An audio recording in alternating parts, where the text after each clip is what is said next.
शांति। आज बाबा चलाते हैं मुरली 23/1/1976। मुरली का सार है लास्ट स्टेज का पुरुषार्थ। न्यारी न्यारी ड्रिल सिखाने वाले, सुख शांति के दाता, सर्व की मन की इच्छा पूर्ण करने वाले दिव्य ज्योति बिंदु स्वरूप शिव बाबा बोले। प्रत्यक्षता वर्ष मनाने के लिए सभी ने बाप दादा को अखबारों और कार्ड्स द्वारा विशेष रूप से प्रत्यक्ष करने का प्रयत्न किया है प्रयत्न। यह भी सेवा का आवश्यक साधन है।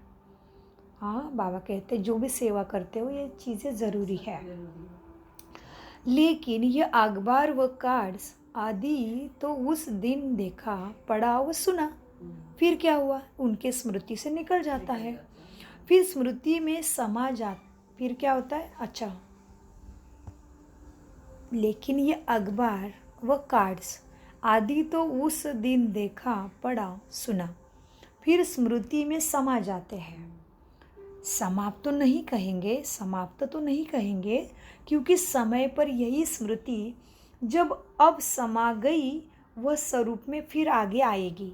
तो किसी ने कुछ पढ़ा कार्ड में या न्यूज़पेपर में बाबा के लिए, ब्रह्मा कुमारी के लिए, भगवान के लिए, तो जब उसका समय आएगा तभी उसको याद आएगा, हाँ मैंने पढ़ा था। इसलिए बाबा कहते वो स्वरूप में आएगी। जो अब समाई गई ना वो स्वरूप में आएगी। इसलिए समाप्ति नहीं कहेंगे, लेकिन समा गई कहेंगे। इसीलिए पेपर द्वारा, अखबारों द्वारा सेवा करना भी ज़रूरी है। हाँ, इसी से भी धरनी में थोड़ा बहुत स्नेह का और परिचय का जल पड़ जाता है। लेकिन इस बीज से प्रत्यक्षता का फल कैसे निकलेगा? पानी तो डाला, किस लिए डाला था पानी? फल के लिए। तो वह फल कैसे निकलेगा? तो वह फल कैसे निकलेगा, अर्थात संकल्प प्रैक्टिकल स्वरूप में कैसे आएगा? इसके लिए सदैव तो कार्ड्स नहीं छपवाते रहेंगे। हाँ, आजकल मेजॉरिटी आत्माओं की इच्छा क्या है?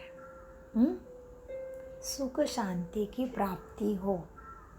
आजकल मेजॉरिटी आत्माओं की इच्छा है सुख शांति की प्राप्ति, लेकिन विशेष जो भक्त आत्माएं हैं उनों की इच्छा क्या है? मेजॉरिटी भक्तों की इच्छा है कि सिर्फ एक सेकंड के लिए भी लाइट दिखाई दे। सिर्फ एक सेकंड के लिए भी लाइट देखने की इच्छा है। उसमें वो समझते हैं लाइट देखी तो सब कुछ मिल जाएगा भगवान के द्वारा। तो बच्चों की मेजॉरिटी में इच्छा है सिर्फ एक सेकंड की लिए भी लाइट देखने की इच्छा। हाँ, तो वह इच्छा कैसे पूरी होगी? वह इच्छा पूरी करने के साधन क्या है मालूम है? तुम ब्राह्मणों के नयन। वह इच्छा पूर्ण करने के साधन ब्राह्मणों के नयन है। तो हमने बात किया ना दीदी की आँखों से, दृष्टि से, दीदी की दृष्टि से मुझे नॉनवेज के लिए मन उड़ गया, शक्ति आ गई।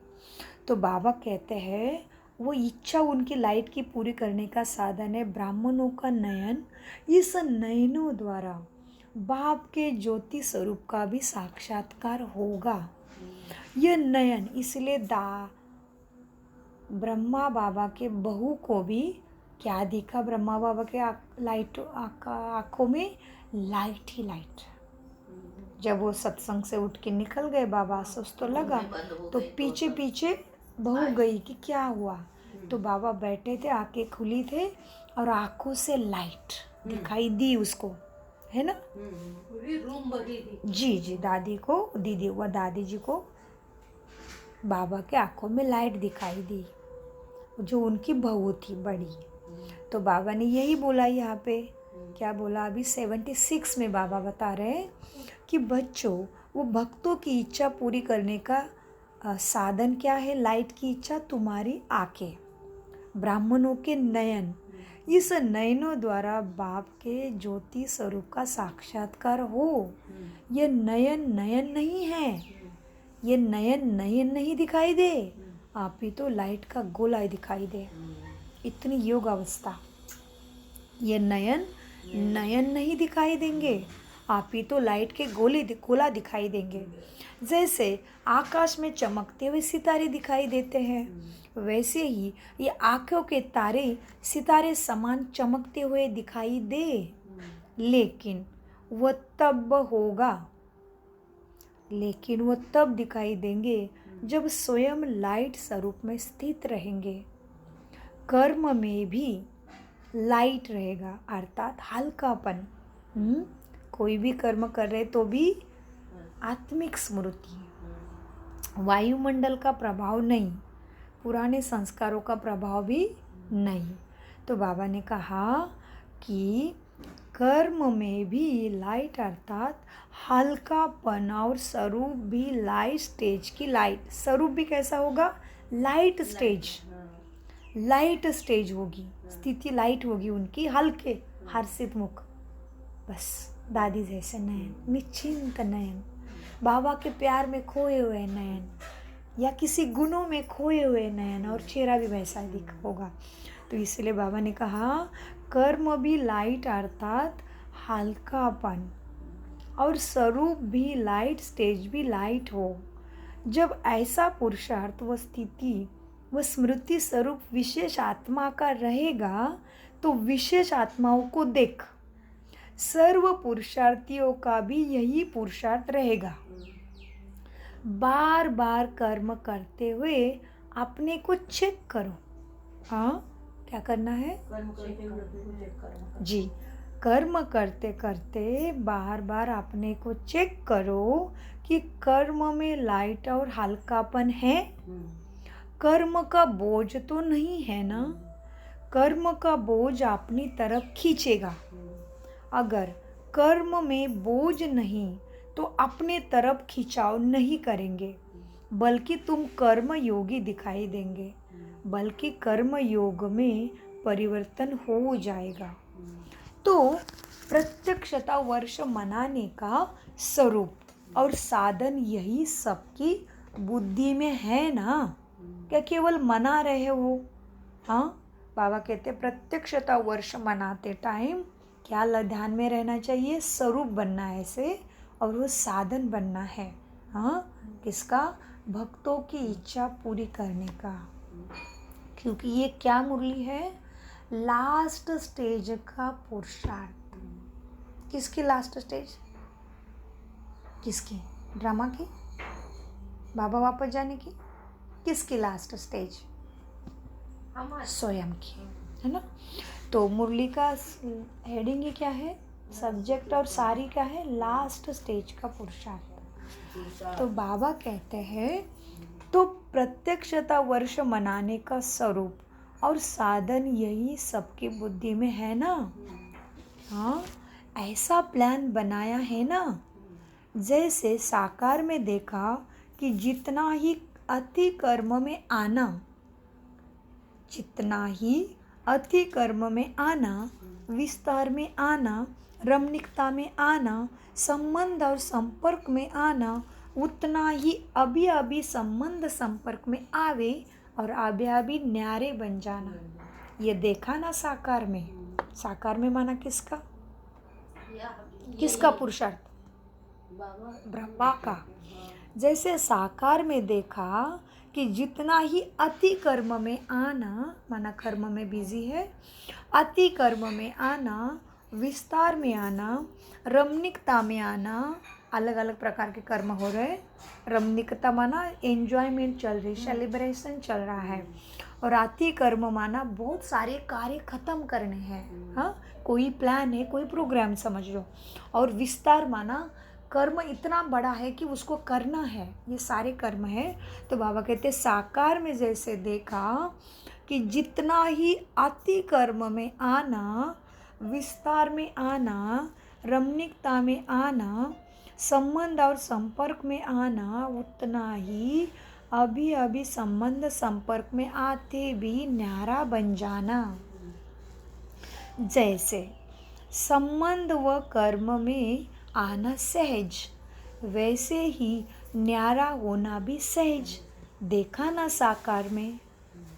जैसे कर्म में संबंध में आना सहज, वैसे ही ये सभी से जाल से न्यारा होना भी सहज।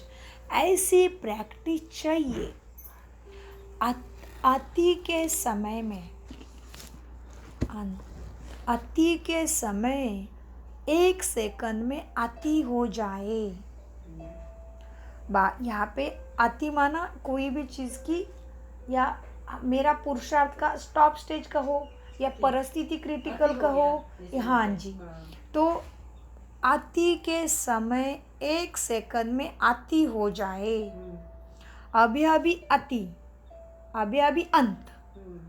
यह है लास्ट वर्ष का, लास्ट स्टेज का पुरुषार्थ। अभी अभी अति माना सब में व्यस्त है, तुरंत अंत, तुरंत बिंदी।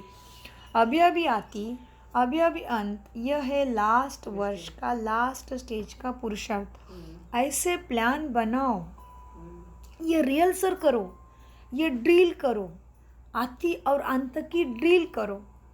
अभी अभी अति संबंध में, और अभी अभी जितना संपर्क में आए उतने ही न्यारे। जैसे लाइट हाउस में समा जाए। लाइट हाउस अर्थात अपनी ज्योति दिशा, अपनी ज्योति के देश में स्थित हो जाए। तुरंत कर्म में आए, तुरंत परम धाम की स्थिति। ऐसे जैसे लाइट हाउस में समा जाए। अभी अभी जितना संपर्क में है उतना न्यारा। जैसे लाइट हाउस में समा जाए। लाइट हाउस अर्थात अपना ज्योति देश। अभी अभी कर्म क्षेत्र पे, अभी अभी परम धाम। अच्छा, ऐसे रिहर्सल करो, ऐसी ड्रिल करो। ये अंत की ड्रिल है। अभी अभी कर्म क्षेत्र, अभी अभी परम धाम। अच्छा, माताओं से मधुर मुलाकात। जैसे उमेन महिला दिन का गिफ्ट दे रहे बाबा। माताओं से मधुर मुलाकात करते समय उच्चारे हुए अव्यक्त बाप दादा के मधुर महावाक्य। दुख अथवा गाली में भी कल्याण है। सुबह ही पढ़ी, दुख अथवा गाली में भी कल्याण है। बाप दादा का माताओं से आदि से विशेष स्नेह है। बाबा का क्या है? माताओं से आदि से, शुरू से ही। बाप दादा का माताओं से आदि से ही विशेष स्नेह है। यज्ञ की स्थापना में भी विशेष किसका पाठ रहा? निमित्त कौन बने? और अंत में भी प्रत्यक्षता और विजय का नारा लगाने में निमित्त कौन बनेगा? माताएं ही बनेगी। संगम पर गोपियों का ही विशेष पाठ है ना। गोपी वल्लभ गाया हुआ है ना। किसको? कृष्ण को। हाँ, वैसे बाबा ने कहा वल्लभ तो मैं हूँ, लेकिन मैं नहीं दिखता, मुझे नहीं जानते, इसलिए कृष्ण को समझते हैं। और गोपी माना हम सब आत्माएं जो दैवी कुल की है, ब्राह्मण है। तो बाबा कहते तुम्हें मालूम है ना, संगम पर गोपियों का विशेष पाठ है। गोपी वल्लभ गाया हुआ है। माताएं सदैव यह इच्छा रखती है। क्या इच्छा रखती है? कि ऐसा हमें अपना बनावे जो श्रेष्ठ हो। माताओं की सदैव क्या इच्छा रहती है अंदर से? ऐसा कोई मुझे अपना बनावे जो श्रेष्ठ हो, अच्छा वर मिले, अच्छा वर मिले कहती रहती है ना। तो माताओं की हमेशा इच्छा रहती है मुझे ऐसा मिले जो श्रेष्ठ हो, अच्छा वर मिले, अच्छा घर मिले। जब आप बाप ने अपना बनाया तो और क्या चाहिए? इससे श्रेष्ठ और अच्छा वर कौन है भला? हाँ, इससे श्रेष्ठ और अच्छा वर। यहाँ पे तो सारे कंडीशनल है, सबको एक्सपेक्टेशन है हमसे। उसको तो हमसे कुछ नहीं चाहिए, केवल मेरे जैसे बनो, मेरे जैसे गुणवान बनो। उसको वही, बाकी कुछ वो भी हमारे लिए ही। क्योंकि बाबा कहते हैं अभी गुण धारण करोगे, इसी पे ही पूरा 21 जन्मों का भाग्य प्राप्त करोगे। तो इसीलिए बाबा कहते हैं अभी बाबा से भी भला अच्छा वर और अच्छा घर कहाँ मिलेगा। जब बाबा कहते आगे माताओं को नशा, जब बाप ने अपना बनाया तो और क्या चाहिए।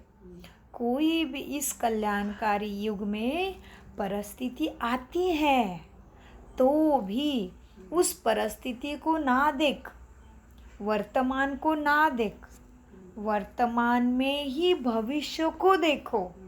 माताओं के लिए स्पेशल। मानो कोई दुख देता भी है, अच्छा गाली भी देता है, तो उसमें भी यही देखो कि मेरा ही कल्याण है। किसमें?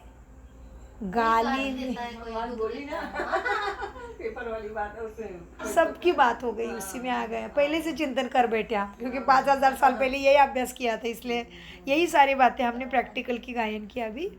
तो बाबा कहते हैं मानो कोई दुख भी देता है, गाली भी देता है, तो उसमें भी यह देखो कि मेरा ही कल्याण है। कल्याण है कि वह कल्याण यह है कि वह दुख अथवा गाली ही सुखदाता की याद के नज़दीक लाएंगे तुम्हें। कल्याण क्या है? वो दुख अथवा उनकी गाली ही तुम्हें सुखदाता की याद के नज़दीक लाएगी। बाहर के रूप से न देखो, हाँ, गाली को बाहर के रूप से न देखो, कल्याण के रूप से देखो, तो कोई भी परिस्थिति, कठिन परिस्थिति नहीं लगेगी। इससे अपना ही उन्नति कर सकेंगे। अच्छा मीठी मीठी माताओं, ओम शांति। मीठे प्यारे अव्यक्त बाप दादा का मीठे बच्चों को याद प्यारा और गुड मॉर्निंग। हम मीठे प्यारे बच्चों का बाप दादा को याद प्यारा और सब कुछ समझते। मीठे प्यारे अव्यक्त बाप दादा का अनगिनत पदम गुना शुक्रिया शुक्रिया शुक्रिया।